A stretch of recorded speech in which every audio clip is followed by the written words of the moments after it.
Hello everyone, I am the Desert Gardener, and before I start my series on growing tomatoes and peppers in the desert, I thought I'd do a couple of short videos tackling some garden myths. Are they really worthwhile? Today I thought I'd talk about eggshells. Is it a good idea to put eggshells and other kitchen scraps in your garden soil? Well, let's take a closer look at it. Now, it's true that eggshells are calcium carbonate, and plants do need calcium. The problem is, eggshells are not water soluble. The plants can simply not absorb this in this form.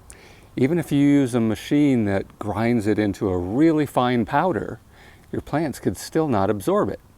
It has to be broken down by the enzymes in your soil into a form that your plants can absorb. Now, how long does that take? Well, it depends on the soil and what you're adding, but it can take anywhere from 3 months to a year, which is really silly. So let's say you're trying to add calcium to your tomato plants. By the time the calcium becomes available to them, the tomato plants are probably already dead. So there's really no point in doing it. And now, what about other things like, say, banana peels for potassium? Well, banana peels do break down much quicker, but they also attract unwanted things to your garden. Mold, bugs, rodents, things that you don't really want in your garden.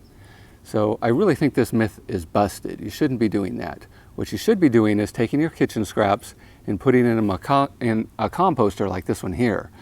Let it break down, add some brown leaves, some lawn clippings, and other compostable stuff. We'll talk more about that later.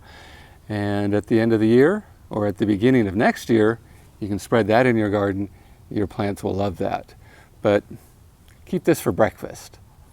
All right, if you have a myth that you want me to talk about, put it down below. And if you want to be part of my series of growing tomatoes and peppers in the desert, go ahead and subscribe. And I'll see you all in the next one.